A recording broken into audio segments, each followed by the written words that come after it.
ഞാനൊരു തിരുവനന്തപുരംകാരിയാണെന്ന് ഏറ്റവും അഭിമാനത്തോടെ പറയുന്ന പല കാര്യങ്ങളുമുണ്ട്. അതിലേറ്റവും പ്രധാനപ്പെട്ട ഒന്ന് നമ്മുടെ തിരുവനന്തപുരം സദ്യയാണ്. ഇതിലും മികച്ചൊരു സദ്യ ഞാൻ വേറെ എവിടെ നിന്നും കഴിച്ചിട്ടില്ല.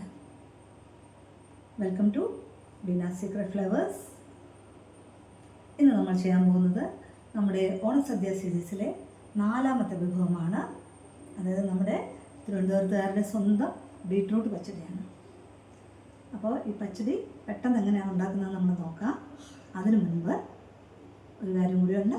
നമ്മുടെ ബീന സീക്രട്ട് ഫ്ലേവേഴ്സ് ഇതുവരെയും ചാനൽ സബ്സ്ക്രൈബ് ചെയ്യാത്തവർ ചാനലൊന്ന് സബ്സ്ക്രൈബ് ചെയ്ത് ബെല്ലൈക്കണും കൂടെ അമർത്തിയാൽ എൻ്റെ എല്ലാ വീഡിയോസും നിങ്ങൾക്ക് കൃത്യമായിട്ട് ലഭിക്കുന്നതാണ്. കൂട്ടത്തിൽ ലൈക്കും കമൻറ്റും ഷെയറും ചെയ്യാൻ മറക്കരുത്. അപ്പോൾ നമുക്ക് വീഡിയോയിലേക്ക് പോയാലോ. ഇന്ന് നമ്മൾ ഉണ്ടാക്കുന്നത് ബീട്രൂട്ട് പച്ചടിയാണ്.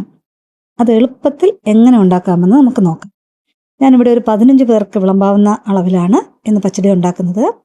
ആദ്യം തന്നെ അതിനായി ഞാനൊരു 3 ബീട്രൂട്ട് ചെറുത് എടുത്തിട്ടുണ്ട് കേട്ടോ. വലുതാണെങ്കിൽ 2 ആയാലും മതി. അത് തൊലി കളഞ്ഞ് കഷ്ണങ്ങളാക്കി കഴുകിയെടുത്തിട്ടുണ്ട്. ഇതൊരു കുക്കറിലേക്ക് ഇട്ട് കൊടുക്കാം. ഞാൻ വളരെ കുറച്ച് വെള്ളം മാത്രമേ ചേർക്കുന്നുള്ളൂ, ഒരു 1/4 കപ്പ്. വെള്ളം കൂടിപ്പോവരുത് കേട്ടോ. ഇനി ഒരു 1/2 ടീസ്പൂൺ ഉപ്പും കൂടി ചേർത്ത് കുക്കർ അടച്ച് നമുക്ക് 2 വിസിൽ വരാനായിട്ട് വെച്ച് കൊടുക്കാം. ഇനി നമുക്ക് ഇതിനുള്ള അരപ്പ് തയ്യാറാക്കാം. അതിനുവേണ്ടി ഞാനിവിടെ ഒരു 1/2 കപ്പ് തേങ്ങ ചിരകി എടുത്തിട്ടുണ്ട്. ഇത് നമുക്ക് ഒരു മിക്സിയുടെ ജാറിലേക്ക് ഇട്ട് കൊടുക്കാം. അതോടൊപ്പം ഒരു ചെറിയ കഷ്ണം ഇഞ്ചി, 2 പച്ചമുളക്, 1/2 ടീസ്പൂൺ ജീരകം, 2-3 കറിവേപ്പില. ഇതോടൊപ്പം ഒരു അല്പം മാത്രം വെള്ളം അല്ലെങ്കിൽ ഒരു 1/4 കപ്പ് തൈര് ചേർത്ത് നമുക്കത് നല്ല മയത്തിൽ അരച്ചെടുത്തിട്ട് വരാം. അപ്പോഴേക്കും നമ്മുടെ കുക്കറിൽ വെന്തിരിക്കുന്ന ബീട്രൂട്ടിനെ നമുക്ക് നോക്കാം. അത് വെള്ളമെല്ലാം ഊറ്റി കഷ്ണം മാത്രമായി ഒരു ബൗളിലേക്കിട്ട് തണുക്കാൻ വെച്ച് കൊടുക്കാം. ഇപ്പോൾ ഇത്രയും കുറച്ച് വെള്ളം മാത്രമേ അധികം വന്നിട്ടുള്ളൂ. അത് ഞാൻ മാറ്റി വയ്ക്കുകയാണ്. ആവശ്യമുണ്ടെങ്കിൽ നമുക്ക് പിന്നീട് ചേർക്കാനായിട്ട്. ബീട്രൂട്ട് ഒന്ന് തണുത്തപ്പോൾ മിക്സിയുടെ ജാറിലേക്കിട്ട് പൾസ് മോഡലിൽ അതിന് ഞാനൊന്ന് ക്രഷ് ചെയ്തെടുത്തിട്ടുണ്ട്. ഇതൊട്ടും അരഞ്ഞു പോകരുത്. അതിനൊരു ടിപ്പ് കൂടി ഞാൻ പറയാം. ക്രഷ് ചെയ്യുന്നതിന് മുമ്പ് ഒരു 2-3 കഷ്ണം മാറ്റി വെച്ചിരുന്നാൽ അവസാനം നമുക്കതിലേക്ക് ഗ്രേറ്റ് ചെയ്ത് ഇട്ട് കൊടുക്കാവുന്നതാണ്. ഇപ്പോൾ ഇതാ നമ്മുടെ തേങ്ങയൊക്കെ നല്ല മയത്തിൽ അരച്ചെടുത്ത് കൊണ്ടുവന്നിട്ടുണ്ട്. അതുപോലെ തന്നെ നമ്മുടെ തൈര് ഞാനൊന്ന് ബീറ്റർ വെച്ച് ക്രഷ് ചെയ്തെടുത്തിട്ടുണ്ട്. താളിക്കാനുള്ള സാധനങ്ങളും റെഡിയാക്കി വെച്ചിട്ടുണ്ട്. ഇനി ഒരു ചട്ടി അടുപ്പിലേക്ക് വെച്ച് കുറച്ച് വെളിച്ചെണ്ണ ഒഴിച്ചൊന്ന് ചുറ്റിച്ച് കൊടുക്കാം. എണ്ണ ചൂടാകുമ്പോൾ കടുകിട്ട് പൊട്ടിച്ച് വറ്റൽമുളകും കറിവേപ്പിലയും ഒക്കെ ചേർത്ത് നമുക്കതിനെ താളിച്ച് കൊടുക്കാം. ഇത് മൂത്ത് കഴിയുമ്പോൾ ഞാൻ ഈ താളിച്ചതിനെ ഒരു ചെറിയ ബൗളിലേക്ക് മാറ്റി വയ്ക്കുകയാണ്. അവസാനം മുകളിലായി ഒഴിച്ചു കൊടുക്കാൻ വേണ്ടിയിട്ടാണ്. ഇനി ആ ബാക്കിയുള്ള എണ്ണയിലേക്ക് നമ്മൾ അരച്ച് വെച്ചിരിക്കുന്ന അരപ്പ് ചേർത്ത് കൊടുക്കുകയാണ്. അരപ്പ് ചേർത്ത് കഴിഞ്ഞാൽ ഫ്ലെയിം എപ്പോഴും കുറഞ്ഞ തീയിൽ തന്നെ ആയിരിക്കണം. അപ്പോൾ നന്നായി ഇളക്കി ഏകദേശം ഒരു 2 മിനിറ്റ് നേരം ഇതിൻ്റെ പച്ചമണം മാറുന്നവരെ നമുക്കൊന്ന് വഴറ്റി കൊടുക്കാം.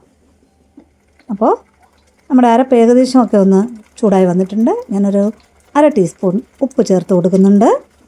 ഉപ്പ് ചേർത്ത ശേഷം വീണ്ടും നന്നായി മിക്സ് ചെയ്ത് കൊടുക്കാം.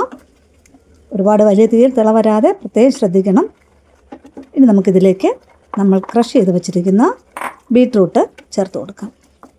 ബീട്രൂട്ട് ചേർത്തതിന് ശേഷം വളരെ നന്നായി ഈ തേങ്ങയുടെ അരപ്പും ബീട്രൂട്ടും കൂടെ മിക്സ് ചെയ്ത് കൊടുക്കണം. ബീട്രൂട്ട് ഓൾറെഡി വെന്തതുകൊണ്ട് പിന്നെ ഒരുപാട് നേരം ഇട്ട് വേവിക്കേണ്ട ആവശ്യമില്ല. എന്നാലും അരപ്പുമായിട്ട് ചേർന്ന് ഒന്ന് മിക്സായി വരാൻ വേണ്ടിയിട്ട് നമ്മൾ അല്പസമയം വെച്ച് കൊടുക്കുകയാണ്. ഈ സമയത്ത് ഞാൻ മാറ്റി വെച്ചിരുന്ന ബീട്രൂട്ടിൻ്റെ വെള്ളം ഇതിലേക്ക് ചേർത്ത് കൊടുക്കുകയാണ്. ഇപ്പോഴും വെള്ളം അധികമായിട്ടില്ല. കൺസിസ്റ്റൻസി നിങ്ങൾക്ക് നോക്കാം. ഇപ്പോഴും നല്ല കട്ടിയായിട്ടാണ് ഇരിക്കുന്നത്. അപ്പോൾ പച്ചടിക്ക് എപ്പോഴും ഈ രീതിയിൽ തന്നെ കട്ടിയായിട്ട് എടുക്കണം. ഇതൊരു 2 മിനിറ്റ് നേരം ഒന്ന് ഇളക്കി കഴിഞ്ഞു. ഇപ്പോൾ ഇത് നന്നായിട്ട് വെന്ത് മിക്സ് ആയിട്ടുണ്ട്. ഇപ്പോൾ ഞാൻ സ്റ്റൗ ഓഫ് ചെയ്ത് കൊടുത്തിട്ടുണ്ട്. ഇനി നമുക്ക് അവസാനമായി ഇതിൽ തൈരാണ് ചേർത്ത് കൊടുക്കാനുള്ളത്. സ്റ്റൗ ഓഫ് ചെയ്തതിന് ശേഷമാണ് തൈര് ചേർത്ത് കൊടുക്കുന്നത്. അപ്പോൾ നമ്മൾ ഉടച്ചു വെച്ചിരിക്കുന്നതിൽ നിന്ന് ഞാനൊരു 3/4 കപ്പ് തൈര് ആദ്യം തന്നെ ഒഴിച്ചു കൊടുക്കുകയാണ്. ഇതിൽ അധികം പുളിയുള്ളതോ തീരെ പുളിയില്ലാത്തതോ ആയ തൈരിനേക്കാളും ഒരു മീഡിയം പുളിയുള്ള തൈരാണ് നല്ലത്. അപ്പോൾ ഞാൻ തൈര് ചേർത്ത് നന്നായിട്ട് മിക്സ് ചെയ്ത് കൊടുക്കുകയാണ്. ഇപ്പോൾ ബീട്രൂട്ടിൻ്റെ കളറൊക്കെ എന്ത് ഭംഗിയായി വന്നിരിക്കുന്നു. ഇതാണ് ബീട്രൂട്ട് പച്ചടിയുടെ ഒരു രസം തന്നെ, കാണാൻ നല്ല ഭംഗിയാണ്. അപ്പോൾ ഉപ്പ് കുറവായിരുന്നു, ഞാനതുകൊണ്ട് ഒരല്പം ഉപ്പും ബാക്കി വെച്ചിരുന്ന തൈരും കൂടി ചേർത്ത് കൊടുത്തിട്ടുണ്ട്. ഇപ്പോൾ 1 കപ്പ് തൈരാണിതിൽ മൊത്തം ചേർത്തിരിക്കുന്നത്. ഇപ്പോൾ ഇതാ നമ്മുടെ ബീറ്റ്റൂട്ട് പച്ചടി സദ്യയ്ക്ക് വേണ്ടി തയ്യാറായി കഴിഞ്ഞിരിക്കുന്നു. ഇതിൻ്റെ മുകളിലേക്ക് നേരത്തെ നമ്മൾ മാറ്റി വെച്ച താളിപ്പ് ഒഴിച്ചു കൊടുക്കുകയാണ്.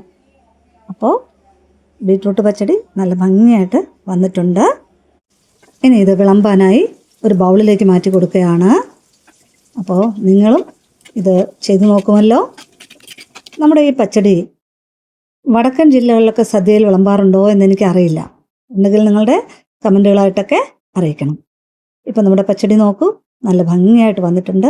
നല്ല കളറും നല്ല ടേസ്റ്റുമാണ്. അപ്പോൾ നിങ്ങളെല്ലാവരും ഇതുപോലെ പച്ചടി ഉണ്ടാക്കി നോക്കണം. നിങ്ങളുടെ ഫീഡ്ബാക്കുകൾ എനിക്ക് തരണം. അപ്പോൾ അടുത്ത വീഡിയോയുമായിട്ട് വരുന്നവരെ എല്ലാവർക്കും ശുഭദിനം നേരുന്നു. ബൈ.